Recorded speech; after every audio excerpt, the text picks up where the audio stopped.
Hello दोस्तों, आज हम बात करेंगे कि आखिर क्यों बाबूजी माँ पड़ाव पे हैं। क्या वो वेतन के लिए है या फिर सम्मान के लिए। और ये जो वेतन विसंगति है ये क्या लाइए लाइए टमाटर जिसके बारे में ये हड़ताल पे हैं। हड़ताल 30 दिनों तक चली, उसके बाद में ये भूख हड़ताल पे अभी चल रहे हैं। आप इस वीडियो से खफा ना हो। अगर आप टीचर हो, बाबू हो, तो कोई दिक्कत नहीं, उनको उनकी पीड़ा पता है। लेकिन बात ये आती है कि टीचर ये सोच रहे हैं कि बाबू क्यों है। एक्चुअली में जो मेन चीज़ है बाबू के लिए वो है सम्मान। और सम्मान आजकल अगर कोई पूछता है तो वो केवल सैलरी से अंदाज़ा लगाता है कि उसकी इनकम कितनी है, और उस इनकम के लिए आर्थिक मदद भी चाहता है बाबू। बाबू की 1989 में जो स्थिति थी और 2023 में आज जो स्थिति है उसमें रात दिन का अंतर हो चुका है। इसके बारे में हम ज़रूर देखेंगे इस वीडियो में। और बात आती है कि सम्मान की। पहले बाबूजी को वास्तव में बाबूजी कहा जाता था कि उसके मान और सम्मान में ठेस इसलिए लगती है कि वो आज MBA BTech और ग्रेजुएट इजीली सभी होते हैं, लेकिन सिलेक्शन 80% बाबू, जबकि ये जॉब 12th लेवल की है।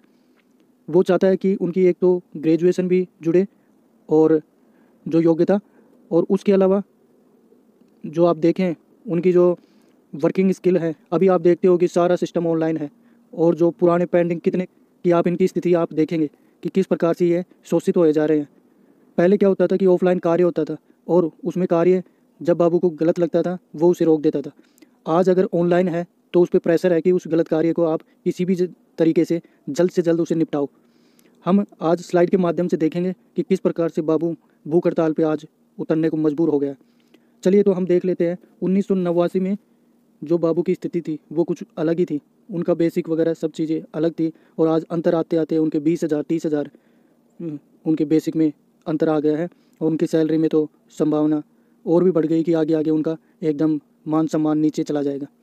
अब बात करें हम अध्यापक, ग्राम सेवक, पटवारी, नर्सिंग असिस्टेंट, स्टेनोग्राफर, सूचना सहायक, कंप्यूटर अनुदेशक, लेवल 1 और 2 के टीचर, लेक्चरर, अध्यापक और सचिवालय स्टाफ, इन सभी में अंतर देखेंगे कि किस प्रकार से एक बाबू को, जो कि इनकी सैलरी बनाता है, इनका रिकॉर्ड मेंटेन करता है, इनसे संबंधित किसी भी प्रकार की सूचनाएं वो भिजवाता है। आज अनुकंपा नियुक्ति भी एक बाबूजी पे होती है, जबकि सिलेक्शन के तरीके से अगर देखा जाए तो बाबू एक ग्रेजुएट MBA और एक इंजीनियर है। हम ये देख पा रहे हैं कि वेतन के बारे में बात कर लेते हैं। उसके बाद अन्य जो वेतन मिलता है अन्य कर्मचारियों को, उसके बारे में बात करेंगे। मंत्रालय कर्मचारी दो प्रकार के होते हैं, एक तो अधीनस्थ सेवा, दूसरा होता है सचिवालय सेवा। दोनों L5 से सेम पैटर्न से, सेम वैकेंसी और सेम प्रोसेस से ये सिलेक्शन लेते हैं। और सचिवालय और अधीनस्थ सेवा के वेतन में अंतर है। अब ये अंतर क्यों पड़ा और किस बेसिस पे पड़ा, इसके बारे में सरकार जानती है और बाबू खुद भी जानता है, क्योंकि वो सचिवालय के आसपास रहता है, इसलिए उन्होंने अपने वेतन भत्तों में जो भी सुविधाएं होती है उन्होंने ले ली। चलो ले ली, सिलेक्शन लेने में प्रोसेस सारी सेम थी। अधीनस्थ वाला बाबू क्या इंटेलिजेंट नहीं है? अगर सचिवालय वाला इंटेलिजेंट है तो वो किस प्रकार से है? हम एक बात जानते हैं कि मैं बाड़मेर से हूँ, मैं जयपुर सचिवालय में क्यों लूँगा? मेरे अच्छी रैंक है, मैं स्कूल लेना चाह रहा हूँ या फिर अदर डिपार्टमेंट लेना चाह रहा हूँ जो बाड़मेर में है। मैं स्कूल ना, ये सचिवालय जयपुर ना लेके मैं अपने होम डिस्ट्रिक्ट जाना चाहता हूँ, क्योंकि वेतन ही इतना मिलता है। 14,600 तो प्रोबेशन में मिलता है, उससे जयपुर रहना पॉसिबल नहीं है। इसलिए मैं घर के पास में जाना चाहता हूँ, माँ बाप के। और वैसे भी सभी जाना चाहते हैं, आज टीचर ट्रांसफ़र करवाना चाह रहे हैं, बाड़मेर से इधर आना चाह रहे हैं जयपुर, तो वो सारी अपने होम डिस्ट्रिक्ट जाना चाह रहे हैं। तो अच्छी रैंक के साथ में ऐसा नहीं है कि कोई कैंडिडेट अधीनस्थ में जा रहा है वो केवल इसलिए जा रहा है कि उसको होम डिस्ट्रिक्ट मिल जाए, और वो भी नहीं मिल रहा, क्योंकि प्रेफरेंस में हैंडीकैप महिला, एकल महिला, ये सारे विडो कोटा, फिर एक्स सर्विसमैन कोटा, ये सारे लागू होकर जो मेन डिस्ट्रिक्ट हैं जिनमें मैक्सिमम बच्चे हैं, और ये पूरे डिस्ट्रिक्ट ब्लॉक हो जाते हैं और बंदा दूर जाता ही है। इस प्रकार की हमारी प्रोसेस है ये सिलेक्शन और ज्वाइनिंग करवाने की काउंसलिंग के टाइम में। तो कुल मिला के ये है कि कैंडिडेट ज़िले से बाहर है, होम डिस्ट्रिक्ट वो चाह रहा था, उसने सचिवालय भी नहीं लिया। इस प्रकार से उन्होंने जो किया। सरकार अब क्या चाहती है और बाबू क्या चाहता है, इसके बारे में वो भूख हड़ताल पर चल रहा है। अब बात करते हैं कि लेवल 5 में दोनों सचिवालय और अधीनस्थ सेवा के बाबू हैं। नियुक्ति इनकी 2400 पे ग्रेड से होती है। जब 2400 पे ग्रेड से इनकी प्रथम नियुक्ति होती है, और इधर सचिवालय वाले की भी 2400 पे ग्रेड से होती है। वरिष्ठ सहायक की अधीनस्थ सेवा के हैं, उनका पहला प्रमोशन होता है 2800 पे ग्रेड, और जो सचिवालय के हैं उनका भी पहला प्रमोशन होता है 2800 पे ग्रेड। ठीक है, पहले प्रमोशन तक कोई दिक्कत नहीं है, इनका 2 साल में ही हो जाता है प्रमोशन सचिवालय वालों का। लेकिन इनके लिए टाइम लगता है 4-5 साल का। मिनिमम क्राइटेरिया 4 साल का है और शिथिलता दे के 3 साल में भी हो जाता है। अगर किसी ज़िले में खाली हो तो, किसी संभाग में अगर पद खाली ज़्यादा है तो ही होता है। बाकी जो अपने राजधानी के आसपास, जयपुर वगैरह के आसपास, तो 10-10, 15-15, 20-20 साल भी लग जाती है उनको यूडीसी बनने में। चलो, पहला प्रमोशन की बात हो गई। अब दूसरा प्रमोशन सहायक प्रशासनिक अधिकारी।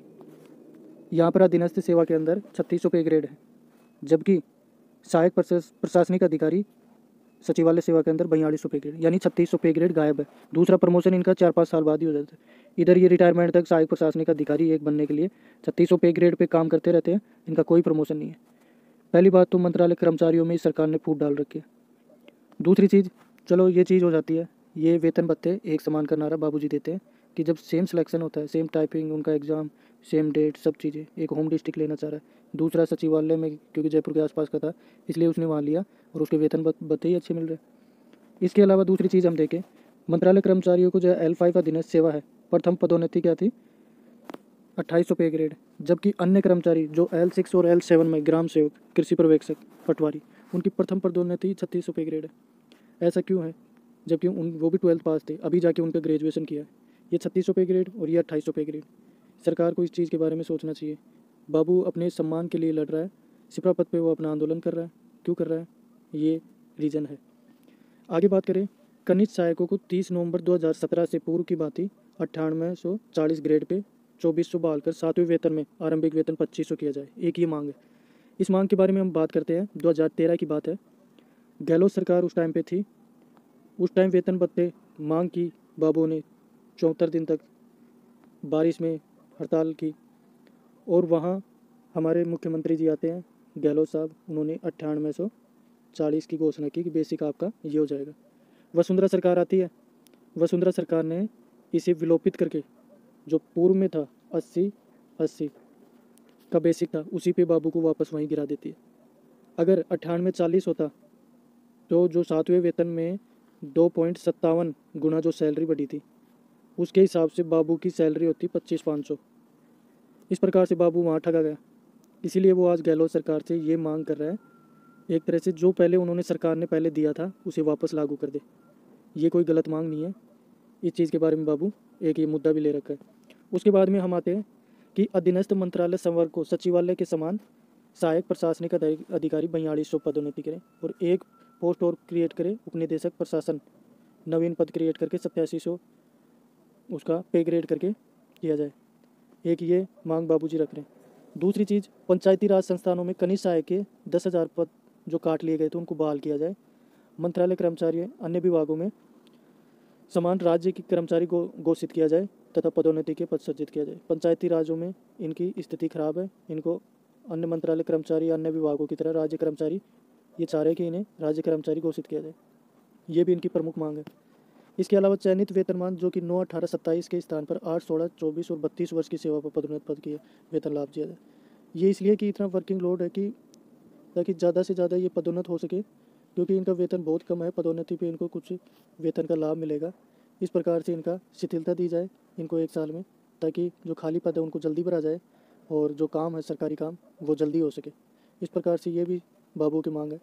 जैसे राजस्व मंडल की बात करें तो इसको अलग किए जाने का विचार प्रशासन कर रहा है, तो वो गलत है, क्योंकि वो इसमें प्रशासनिक सुधार के नाम पर इनके पद समाप्त कर रहा है। इसकी पुरजोर विरोध कर रहे हैं बाबूजी।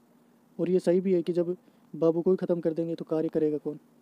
क्योंकि मंत्रालय कर्मचारियों के जो अधिशेष करने का जो कार्रवाई है उसे बंद करवाना चाह रहा है बाबू। इसके अलावा इनकी 2018 बैच में जिन बाबू ने अपने गृह जिला नहीं मिला, 2013 वालों को तो मिल गया था, 2018 वालों को दूर दूर जिलों में दे दिया, क्योंकि उन्होंने प्रेफरेंस दे दिया कि जो महिला या विडो या हैंडीकैप जो भी है, इनको एक बार एक शिथिलता दी जाए ताकि ये अपने घर के पास आ सके। इन्होंने अच्छी रैंक के साथ में सचिवालय भी नहीं लिया। अगर सचिवालय ले लेते तो इनको वेतन भत्ते अलग ही होते। इस प्रकार ये भी प्रमुख मांग है। इसके अलावा वरिष्ठ सहायकों के समाप्त किए गए पदों के अनुपात में पदोन्नति के पद क्रमोन्नत किया जाए, ताकि कनिष्ठ सहायकों के पदों में अवसर कमी नहीं हो।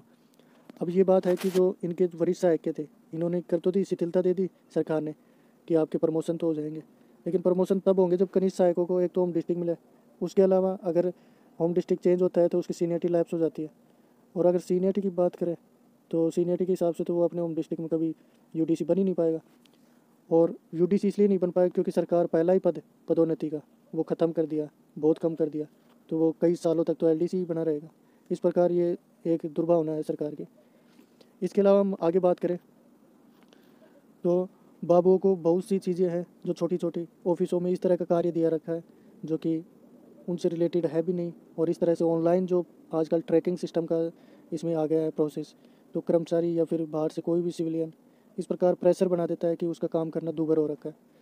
तो इसी के मद्देनज़र और काम की अधिकता को देखते हुए सरकार को उनके सम्मान और अधिकार के लिए उनके वेतन में बढ़ोतरी करनी चाहिए। और इसी प्रकार आप हमें सपोर्ट करें कि किस प्रकार से हम कार्य करें। नमस्कार।